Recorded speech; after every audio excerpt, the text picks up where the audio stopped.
Hello and welcome to today's Essential Together National Huddle. Bonjour et bienvenue au caucus essentiel ensemble d'aujourd'hui. Bienvenue aux partenaires de soins essentiels qui se joignent à nous aujourd'hui. Nous sommes heureux d'offrir cette séance avec interprétation simultanée. Si vous souhaitez entendre le français, veuillez sélectionner français à partir du menu d'interprétation au bas de votre écran. Veuillez noter que cette séance est enregistrée et l'enregistrement sera disponible après la séance.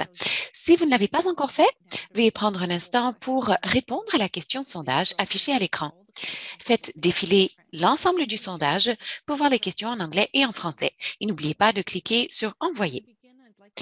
Tandis que nous commençons, je souhaite remercier nos producteurs Gina Peck, Kelly Ripley et Brady Como, qui travaillent dans les coulisses aujourd'hui pour nous fournir un soutien technique. À Excellence en Santé Canada, nous reconnaissons que nous sommes toujours en train d'apprendre comment soutenir respectueusement les efforts de réconciliation et développer des relations et des partenariats significatifs avec les gouvernements, les organisations et les communautés des Premières Nations, des Inuits et des Métis. Dans le cadre de ce périple, nous nous efforçons de soutenir la sécurité et l'humilité culturelle dans le système de santé afin de répondre aux besoins des Autochtones. J'aimerais reconnaître que nous nous sommes réunis virtuellement aujourd'hui à partir d'une variété d'endroits. Je tiens à souligner que mon bureau à domicile est situé sur un territoire Anishinaabe non cédé. Les Anishinaabe sont depuis longtemps les gardiens et les défenseurs du bassin versant de l'Outaouais et de ses affluents. J'ai beaucoup de chance d'y vivre, d'y travailler et d'y jouer, et j'apprécie beaucoup l'occasion qui m'est donnée de me réunir avec vous aujourd'hui ici. Je sais que vous êtes nombreux à vous joindre à nous depuis l'île de la Tortue et je vous invite à prendre un instant pour réfléchir au territoire et à ses habitants originaux où vous vivez. Si vous ne connaissez pas le territoire sur lequel vous vous trouvez, l'histoire qu'il a construit et précédé, nous avons inclus une ressource dans la boîte de clavardage qui vous permet de localiser ce territoire. Ensuite, vous pourrez nous dire d'où vous êtes.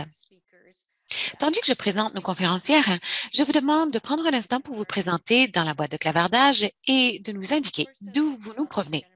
Alors, je souhaite d'abord souhaiter la bienvenue à Jennifer Simon et Valerie Stewart de AHS. Jennifer Simon est infirmière autorisée. Elle se passionne pour la présence de la famille et les soins centrés sur le patient, tandis qu'elle s'occupait de son mari à l'hôpital. C'est ainsi que sa passion s'est développée. Et tout ce qu'elle fait à AHS est influencé par son expérience avec son mari. Valerie Stewart est infirmière autorisée qui compte de nombreuses années dans des postes de direction. Elle s'intéresse particulièrement aux soins centrés sur le patient. Elle a quitté un rôle de gestionnaire en 2013 et ensuite les fonctions qu'elle occupait pour s'intéresser davantage aux soins centrés sur le patient et sa famille dans la zone de Calgary. Excellence en Santé Canada est un organisme récemment fusionné qui regroupe la Fondation canadienne pour l'amélioration des services de santé et l'Institut canadien pour la sécurité des patients. Nous cherchons à assurer des soins de santé sûrs et de grande qualité pour tous. Qu'est-ce qui est essentiel ensemble? Eh bien, il s'agit d'un regroupement fondé sur des données probantes visant à répondre aux besoins et aux priorités des patients ainsi que des prestataires de soins de santé. Essentiel Ensemble a été développé pour soutenir la réintégration des partenaires de soins essentiels dans les structures de santé pendant et après la pandémie. Il s'agit d'un soutien à la mise en œuvre de directives politiques pour ceux qui élaborent des politiques, qui les mettent en œuvre et qui les subissent. Il soutient les organismes pour qu'ils puissent recommencer à accueillir en toute sécurité les partenaires de soins essentiels. Il a trois publics, les décideurs de politique, ceux qui les mettent en œuvre et ceux qui sont touchés par les politiques. Le programme œuvre au moyen d'examens de données probantes, de caucus comme celui-ci, de ressources et d'outils, ainsi que d'une trousse de changement. Nous sommes très heureux d'avoir 12 organismes qui soutiennent le programme de partout au Canada.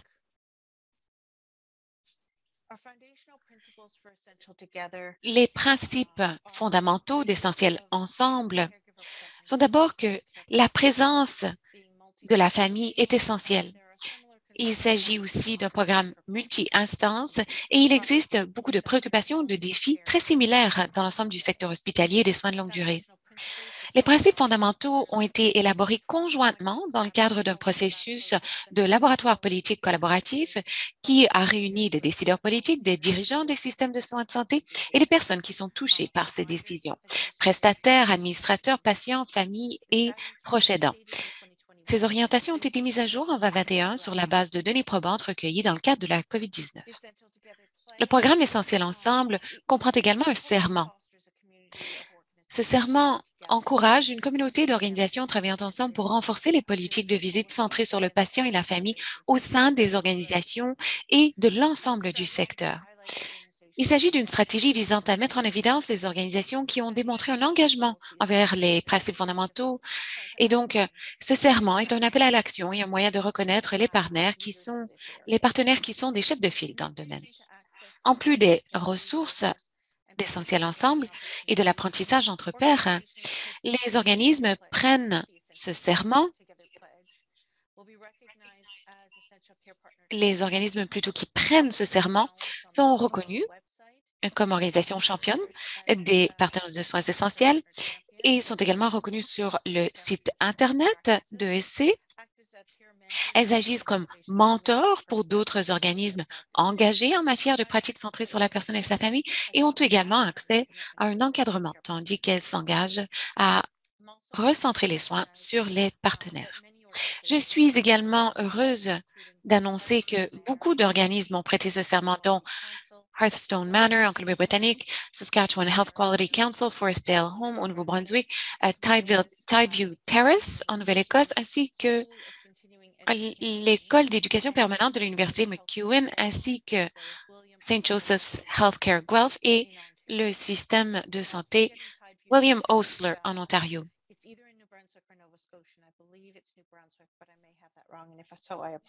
Dans le cas de Tideview Terrace, je ne me rappelle plus si c'est au Nouveau-Brunswick ou à Nouvelle-Écosse. Je crois que c'est en Nouvelle-Écosse. C'est avec plaisir que je cède la parole à Jennifer et Valerie à présent. Merci, Jessie, pour cette présentation. Pour commencer, Valerie et moi souhaitons reconnaître que nous vous présentons cette histoire d'engagement vers la présence des familles depuis les territoires du traité 6, 7 et 8, ainsi que le lieu de rassemblement de la nation métisse de l'Alberta. Nous reconnaissons que les Autochtones qui se retrouvent dans nos centres urbains sont des centres qui réunissent beaucoup d'Autochtones, dont les Dene, Anishinaabe, Blackfoot, Inuit et Métis, en plus des Dakota, des Sioux et Tsetina. Nous respectons les traités qui ont été signés et nous reconnaissons les torts du passé. Et nous nous consacrons aujourd'hui à avancer en partenariat avec nos peuples autochtones dans un esprit de collaboration et de réconciliation. Val va à présent vous dire quelques mots sur notre organisation. Merci, Jennifer. Bonjour à tous. Alberta Health Services, ou AHS, est le plus grand réseau de santé entièrement intégré au Canada. Il est responsable de la prestation de soins de santé à plus de 4 millions de personnes dans la province et également des résidents de la Saskatchewan, de la Colombie-Britannique et des territoires du Nord-Ouest. Nous sommes la première province à avoir adopté un réseau unique pour la province. La création de AHS en 2008 a été perçue comme une expérience très audacieuse à l'époque. La transition vers un seul système n'a pas toujours été facile. Or, aujourd'hui, c'est un modèle très efficace qui permet d'amorcer un changement transformationnel. En travaillant ensemble en un seul système de soins de santé, nous avons pu améliorer les résultats pour le patient, améliorer l'expérience du patient et de la famille et également d'améliorer l'expérience des 130 membres du personnel et bénévoles. Cette expérience, donc, porte fruit. En mars 2020, nous constatons la plus grande perturbation internationale depuis une génération. Au début de la COVID-19, AHS, comme bien d'autres, limitait la présence des familles même en fin de vie et en soins pédiatriques et même pour les femmes enceintes.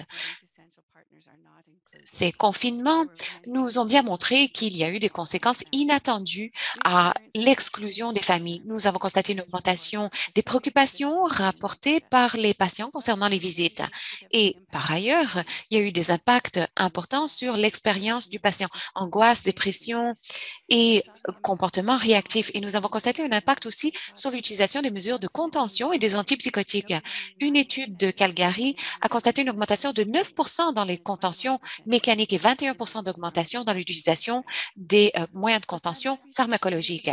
Avec cette augmentation des moyens de contention et des antipsychotiques, les patients se déplaçaient moins, ce qui a eu un impact sur le conditionnement physique. Nous avons entendu également des cas de déshydratation et de malnutrition. La majorité du personnel s'est déclaré également en détresse à un moment ou l'autre de la pandémie. Et 53 ont déclaré vivre de la détresse morale au moment du sondage, c'est-à-dire en février 2021. Les visites virtuelles ont été encouragées tout au long de la pandémie, bien que c'était un peu complexe à utiliser et que certains n'avaient pas la technologie non plus pour s'en prévaloir. L'autorité de santé a fait de son mieux pour pivoter et pour encourager davantage de possibilités virtuelles.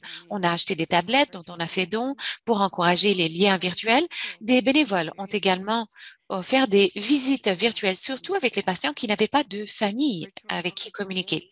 Les méthodes virtuelles offrent un certain confort, réconfort et soutien, mais cela peut également créer de la confusion et souvent aussi renforcer les comportements délétères chez les patients atteints d'un problème cognitif. AHS a voulu évaluer l'impact des restrictions de visite sur les patients et leurs familles. Beaucoup d'études ont été réalisées et ces données ont été utilisées pour éclairer les lignes directrices sur les visites. Dans une étude, on a demandé aux patients s'ils pouvaient communiquer avec leur famille et leurs amis, soit en personne, au téléphone ou par vidéo, tant qu'ils le souhaitaient. 82 des répondants ont dit oui. Les 18 restants expliquer cela par des restrictions sur le nombre de membres du personnel de soutien, des problèmes de technologie comme un mauvais Internet, une incapacité non plus à gérer la technologie. Ils ont également signalé qu'ils n'avaient peut-être pas de téléphone cellulaire, que tout le monde était trop occupé. Personne n'a parlé d'appel vidéo. Aucune aide du personnel. Sur ce, je cède la parole à Jennifer. Merci, Val. Alors, en mai 2020, AHS a organisé des mesures pour réagir à ces préoccupations. L'objectif était de réintégrer la présence des familles tout en gérant le risque posé par la COVID-19. On a organisé des équipes, des responsables du contrôle des infections, responsables de la communication avec les patients et familles, médecins, soins palliatifs, soins continus, soins pédiatriques, en plus d'analyse de données, communication et ainsi de suite.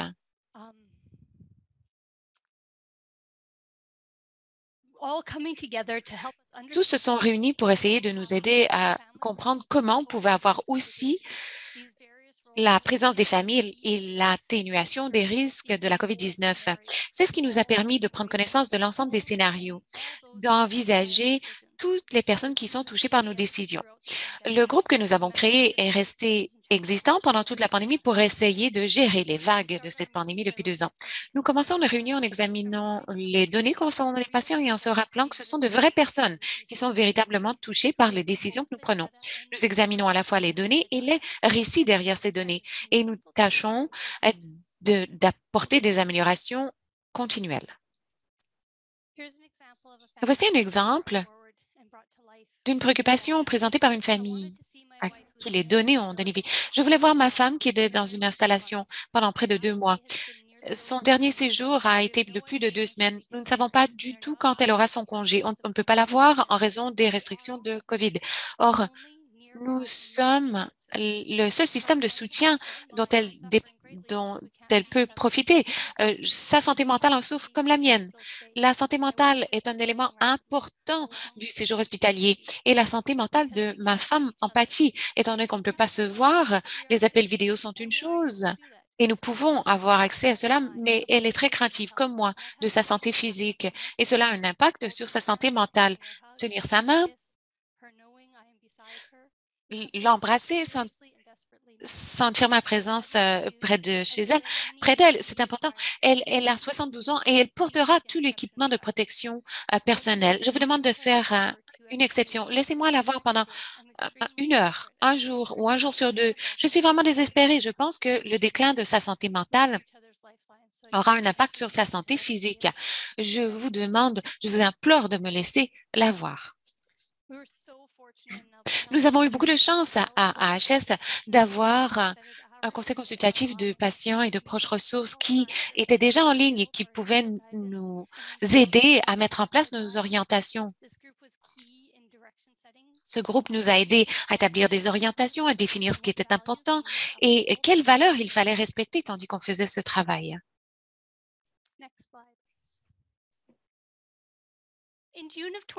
En juin 2020, nous avons lancé notre première orientation visant à accueillir les familles. Depuis, nous n'avons plus jamais exclu les familles en masse.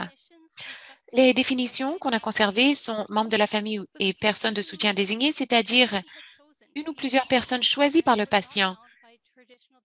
Ce n'est pas limité par les définitions conventionnelles de la famille. On sait que certains visiteurs peuvent être plus temporaires, mais on permet leur visite. Cela dit, les familles sont beaucoup plus présentes.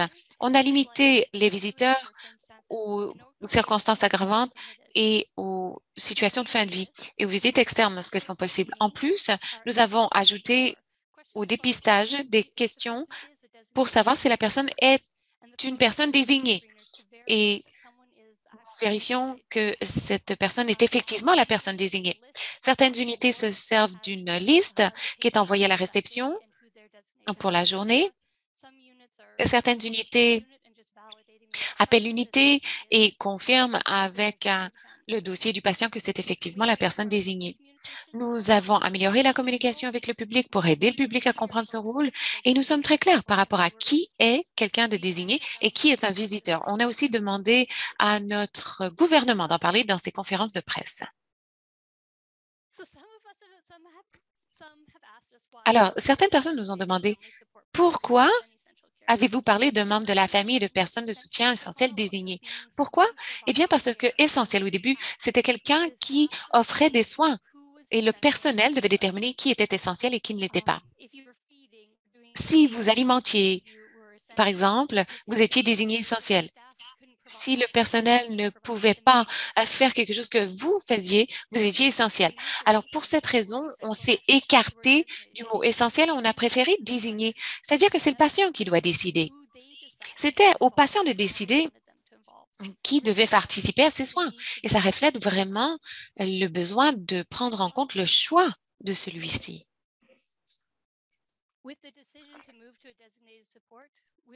Étant donné que nous avons changé à ce libellé, on a aussi voulu que tout le monde ait quelqu'un. Maya Angelou disait, faites de votre mieux jusqu'à ce que vous soyez mieux renseigné. Quand vous serez mieux renseigné, faites mieux. Nous reconnaissons que des préjudices étaient subis au moment du premier confinement. Nous savions qu'il fallait faire mieux. Et donc, avec cette décision, nous sommes passés à une personne de soutien désignée et on s'est engagé à ce que tout le monde ait quelqu'un. Pendant les vagues, cela a été mis à l'épreuve à plusieurs reprises et c'est devenu vraiment comme un slogan pour nous, c'est-à-dire que nous allions continuer d'exiger que tout le monde ait quelqu'un. Ce n'était pas de savoir oui ou non si tout le monde avait droit à quelqu'un, mais comment, tout en restant en sécurité. On était plus au courant des risques du virus et comment se protéger. On avait un bon dépistage de l'EPI et de l'éducation publique. Et donc, il a fallu déterminer comment veiller à ce que la situation soit sécuritaire pour les patients et leurs familles. Alors, nous avons mis au point cette ressource qui s'appelle Connaître vos risques, votre rôle et vos responsabilités. C'est un guide. C'est un guide de la personne de soutien désignée durant la COVID-19 qui les aide à limiter les risques. Alors, nous avons fait des mesures pour voir si cette éducation portait fruit et effectivement, 90% des personnes désignées recevaient une information et de l'information concernant l'hygiène des mains, le port du masque, l'utilisation de l'EPI.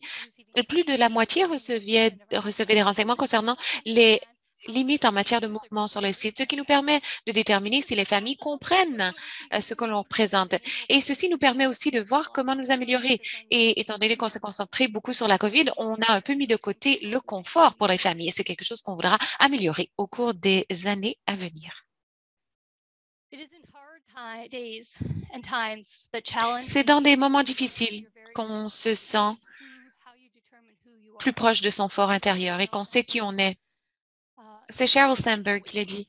Vous savez, dans la vague Delta qui nous a frappés l'automne dernier, nous sommes devenus la première page de tous les journaux. Nos personnels étaient en éclosion.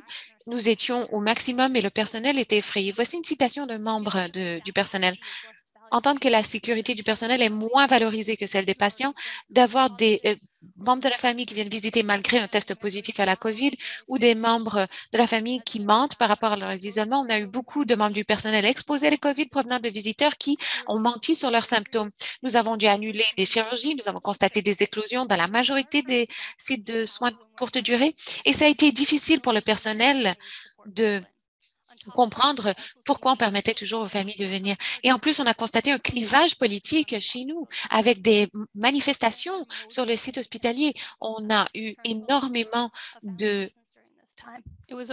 fil à retordre avec les familles qui refusaient de rester chez elles. On a dû examiner les données. Il a fallu regarder si effectivement les familles augmentait le risque de COVID dans nos hôpitaux. Il fallait reconnaître aussi que le dépistage, le port du masque, l'hygiène des mains avait fonctionné pendant les autres vagues. Il fallait reconnaître qu'on avait des niveaux plus élevés de vaccination également. Il a fallu reconnaître que si on avait eu les outils pour que le personnel vienne travailler en sécurité, c'était aussi le cas pour les personnes désignées.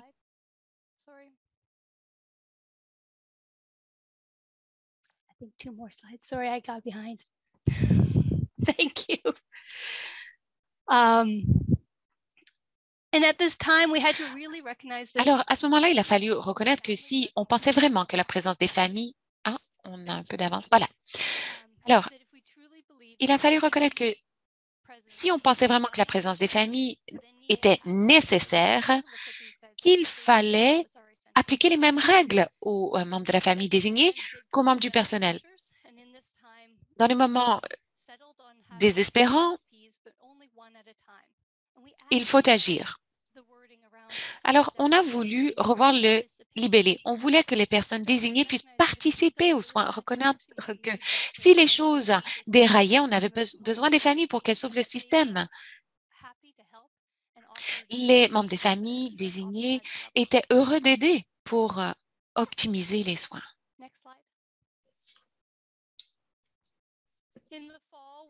À l'automne, nous avons examiné les taux d'exposition des travailleurs et nous avons constaté que moins d'1% des travailleurs avaient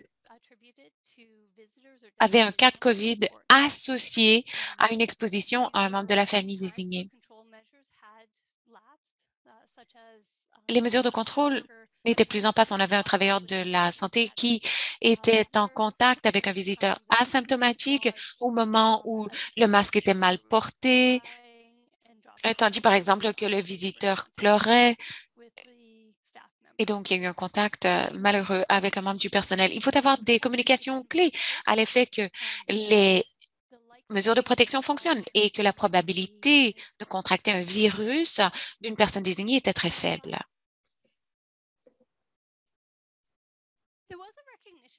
On a reconnu que dans certaines circonstances, il fallait limiter l'accès, soit en raison de l'infrastructure, d'une éclosion. Et dans le cadre de notre politique, on a créé suffisamment de marge de manœuvre pour répondre à ces besoins tout en ayant suffisamment de structures pour avoir une approche homogène. Les limites doivent être les moins restrictives possibles. Elles doivent maintenir les exemptions actuelles et permettre l'accès absolument sacré aux soins de maternité, de pédiatrie et de fin de vie, et que les limites devaient être fondées sur des données probantes. Il fallait trouver des solutions de contournement à l'accès en personne. On voulait que ce soit approuvé à un niveau plus élevé pour que le site puisse trouver des approches cohérentes et résoudre des problèmes afin que l'on puisse revenir le plus rapidement possible à l'accès en personne. Toute limite imposés devaient être réexaminés tous les 14 jours, c'est-à-dire un cycle d'incubation, pour garantir que la présence des familles en personne était de nouveau la pratique conventionnelle le plus tôt possible. Nous sommes un très grand organisme, donc c'est difficile de consulter 100 000 employés et l'incohérence était souvent frustrante.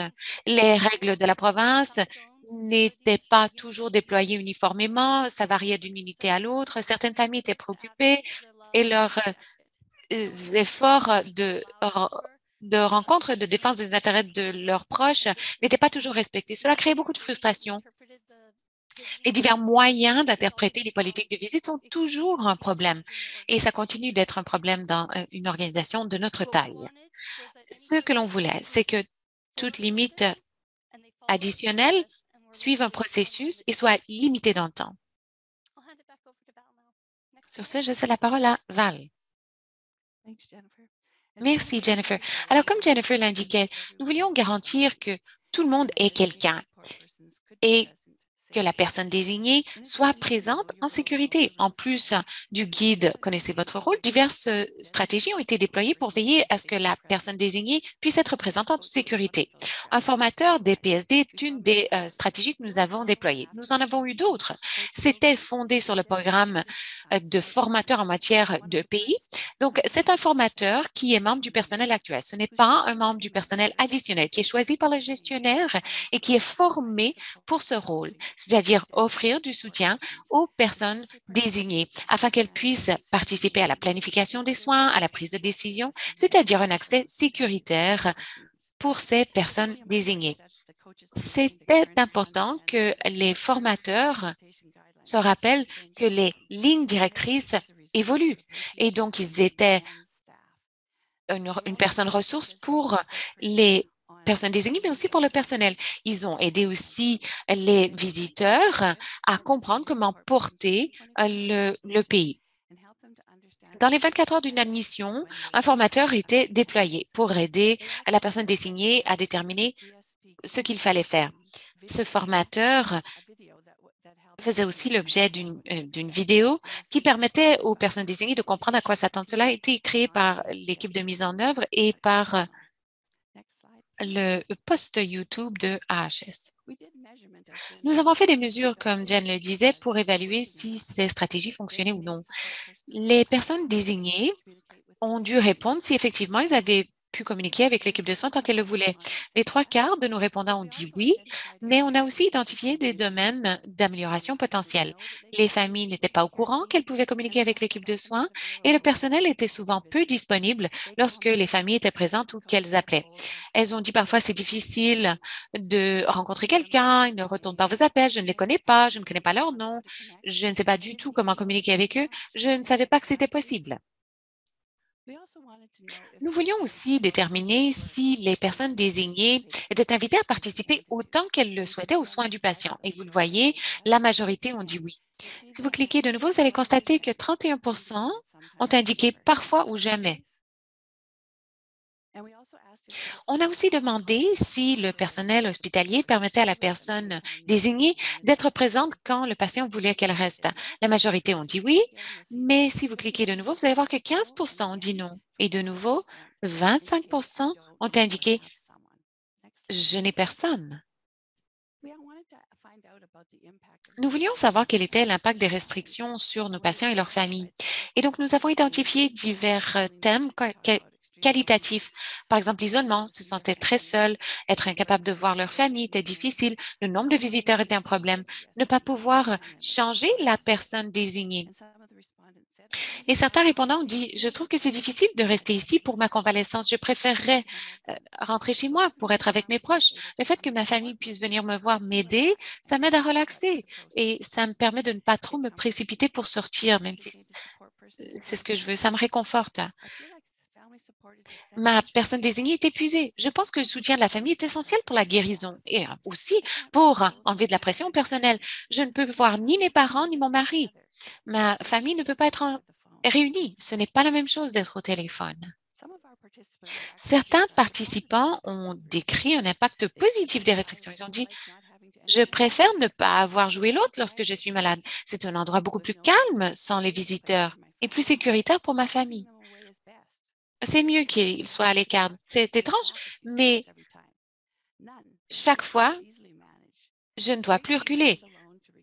Je suis heureux de pouvoir rester tranquille et ne pas devoir participer à toutes sortes de questions. Ils ont dit que notre personnel était professionnel, bienveillant, amical et ainsi de suite. Je cède la parole à Jennifer pour les dernières remarques. Je suis très heureuse que l'on puisse souligner aussi les messages positifs.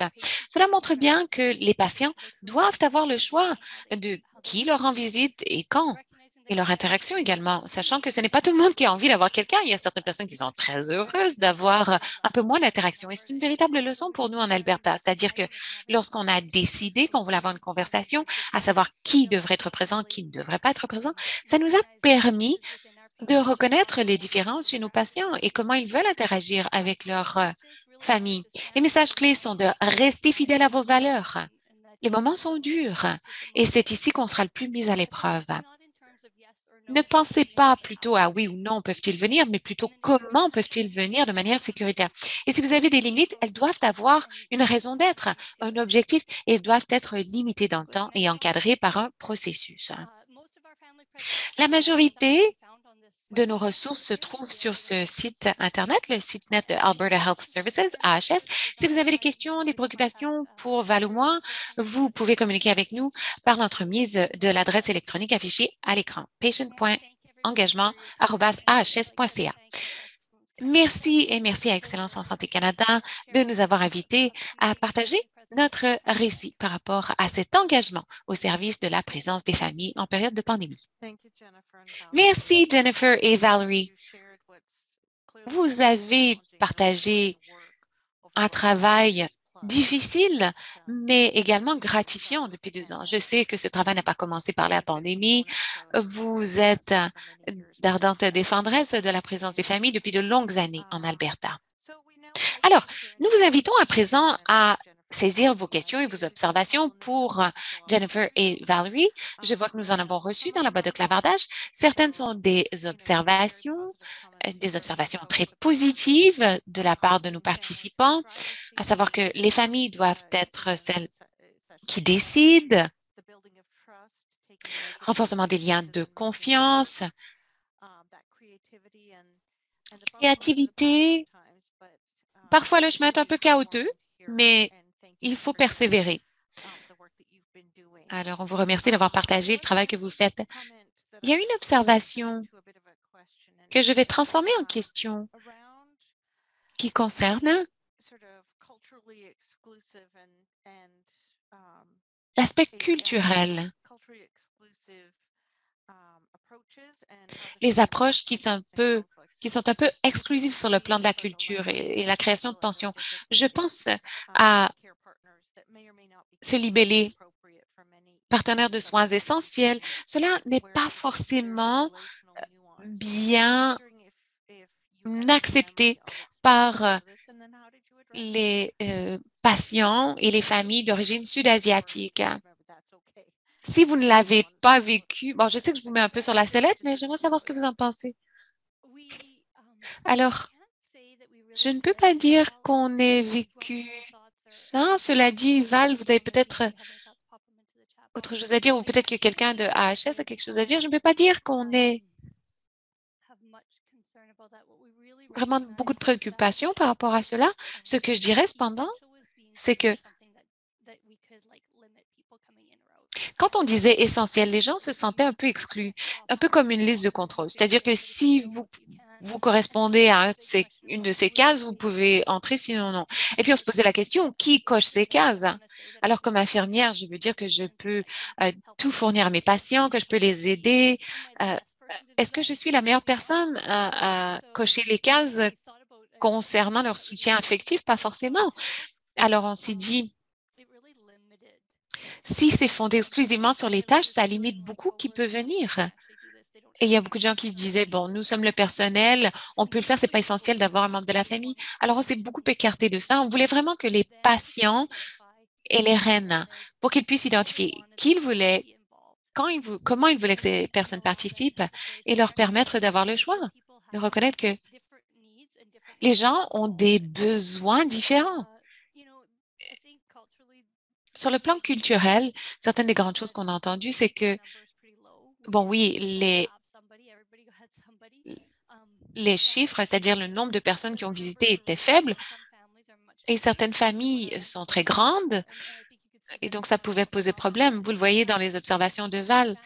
Devoir choisir des membres de la famille, ça a été difficile pour les patients comme leur famille. Ça n'a pas été des décisions faciles. Il a fallu gérer l'interaction sociale de l'ensemble du site tout en veillant à ce que chacun ait le soutien dont il avait besoin, au moins une partie du soutien dont il avait besoin. Est-ce qu'on a été parfait à chaque fois? Je pense pas. Enfin, j'en sais rien, mais ça m'étonnerait. C'est difficile de savoir si on a toujours pris les bonnes décisions. On est toujours au beau milieu, vous savez. Mais je suis confiante que nous avons trouvé un juste équilibre. J'espère avoir un peu répondu à la question. Allez-y, Val. Nous avons aussi demandé au comité d'éthique de nous aider 24 heures sur 24. Si les gens avaient des questions par rapport à des enjeux culturels ou autres, on pouvait les adresser au comité de l'éthique, que ça a un impact sur le personnel, les patients ou leurs familles. Donc, 24 heures sur 24, on avait accès au comité d'éthique. Merci beaucoup.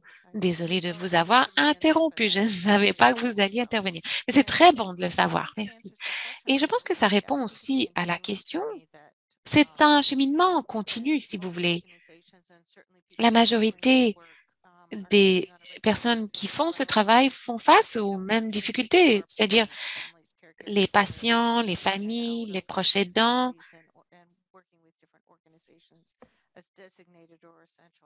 Sont-ils désignés? Sont-ils essentiels? Tout le monde s'attaque aux mêmes interrogations pour le moment. On se demande quelle est leur expérience vécue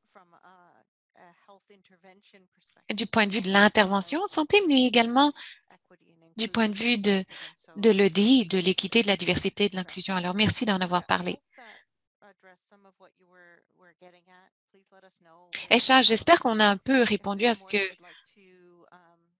vous présentiez. Si jamais on n'a pas suffisamment répondu à votre commentaire, dites-le nous. Vous pouvez même allumer votre micro si vous le souhaitez. Alors, nous avons une longue observation aussi de Dr. Andy Pickard. Je vais donc lire son observation. Je soutiens vivement la distinction des visiteurs sociaux occasionnels des partenaires de soins essentiels. L'installation formidable de ma femme me reconnaît comme essentielle. Je crois que certaines installations se sont servies des règles de la Colombie-Britannique pour exclure des personnes essentielles. En ce qui concerne la sécurité, moi et d'autres partenaires essentiels de soins que je connais sont sans doute plus sécuritaires, si vous voulez, que d'autres membres du personnel. Nous avons des règles d'hygiène très sérieuses et nous sommes souvent plus isolés. Beaucoup de membres du personnel ont des familles plus actives dans la communauté. Les règles de la Colombie-Britannique pour les soins de longue durée depuis 2 ans ont négativement touché les patients. Certaines règles sont arbitraires et ne sont pas appuyées sur des données probantes évidentes. Ça, c'est quelque chose qu'on a aussi entendu des partenaires de soins essentiels depuis 2 ans, c'est-à-dire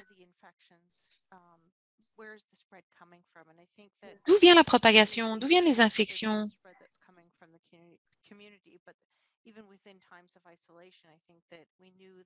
Même en période d'isolement, nous savions qu'une partie de la propagation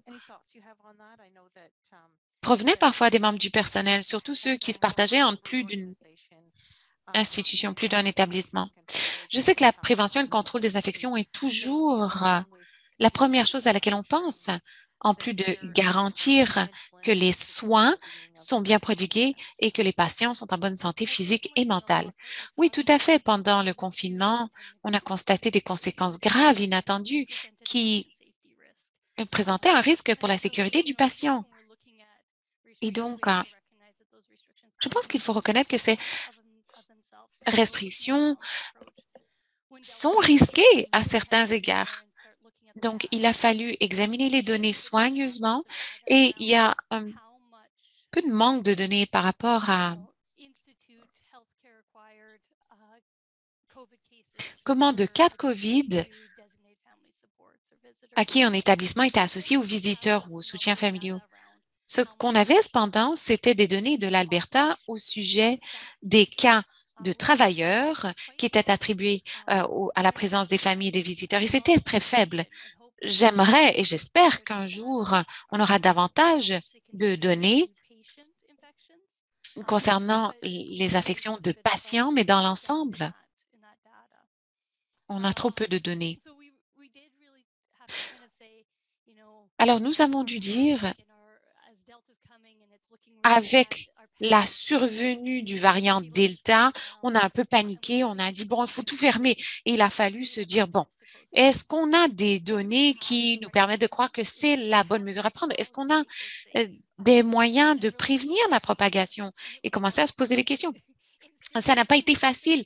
Sur le plan instinctif, quand les choses sont effrayantes, on veut fermer la porte et, et rester en sécurité, mais ça a été difficile de dire non, nous n'avons pas de preuves vraiment probantes qui nous permettent de croire que la bonne solution, c'est de fermer nos portes.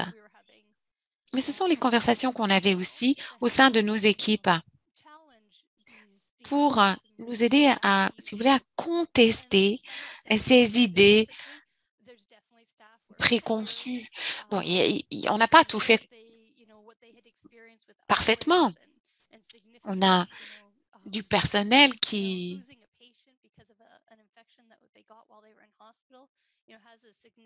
ont été traumatisés d'avoir perdu un patient qui avait été infecté pendant son séjour hospitalier. Donc, il y a certains membres du personnel qui n'étaient pas tout à fait aussi accueillants que d'autres. Donc, dans une organisation de cette taille, quand vous le vivez au travail, mais aussi à la maison, c'est pas facile. Il n'y a pas moyen de s'en écarter. Alors, ça a été un grand stress. Alors, je pense que nous nous sommes donné les principes qui nous ont permis d'encadrer ces conversations le mieux possible. Est-ce que ça a toujours fonctionné? Non, probablement pas. Mais c'est la vérité d'une grande organisation qui couvre un très grand lieu géographique. Merci. Et d'ailleurs, il faut reconnaître que l'expérience vécue provient des patients, des familles, mais aussi du personnel qui a travaillé très fort pendant cette période. Et nous constatons les résultats de ce qu'a fait le personnel. Regardez la crise des RH, le besoin de soutien additionnel en matière de santé mentale et des stratégies pour le recouvrement et la résilience pour aider le personnel qui a vécu la COVID aussi. Alors, quelques observations. Vous essayez très fort. Comme patient, ça me réchauffe beaucoup le cœur. Ça reflète vraiment ce que sont les soins centrés sur le patient. On doit tous travailler ensemble et reconnaître la voix de chacun. Vraiment très heureuse pour tout le travail que vous avez fait. Une autre observation au sujet de la communication. Valérie et Jen, merci de continuer de défendre la présence des familles en Alberta. Et ensuite, il y a une question, là, je regarde le temps, ce ne sera pas possible, mais est-ce qu'il y a des exceptions qui ont été faites dans certains cas? Par exemple, soins palliatifs ou autres, est-ce que vous permettiez plus d'une personne? Oui, il y avait des exceptions d'entrée quasi. Donc, la fin de vie, c'est une chose qui était très importante pour nous. On permettait jusqu'à 3 personnes désignées et les visiteurs sur rendez-vous. Et c'est ce qui nous a permis de gérer un peu la distanciation sociale entre visiteurs et soutiens familiaux qui n'étaient pas de la même résidence. On ne voulait pas avoir trop de gens dans le couloir et ainsi de suite. Donc, il a fallu respecter les patients aussi. Bon, dans le cadre des pédiatries des enfants, il fallait vraiment avoir les deux parents. Ça, on voulait protéger maternité. Mais pendant les phases, il y a certains moments où on s'est senti un peu plus capable d'ouvrir la maternité a des doulas, par exemple, et par moment, on n'avait pas l'impression cependant que c'était très sécuritaire. Alors, dans ce cas-là, on s'en est tenu à une personne. Si vous vouliez désigner une doula, bon, vous pouviez le faire, ou une mère porteuse, par exemple, mais on ne pouvait pas avoir autant d'exceptions. On sait qu'il y a des exceptions qui ont été faites par le gouvernement, des exceptions au sujet de qui pouvait venir en cas de symptômes. Donc, pour la pédiatrie, on sait que les parents ont besoin de s'occuper des enfants et donc, il y avait une exception à l'échelle de la province pour les enfants. Pareil pour les adultes dépendants. Donc, ceux-ci pouvaient se présenter même si ils avaient des symptômes. C'était peut-être pas ça, en fait. Peut-être un contact rapproché, mais pas de symptômes. Enfin, il y avait des exceptions.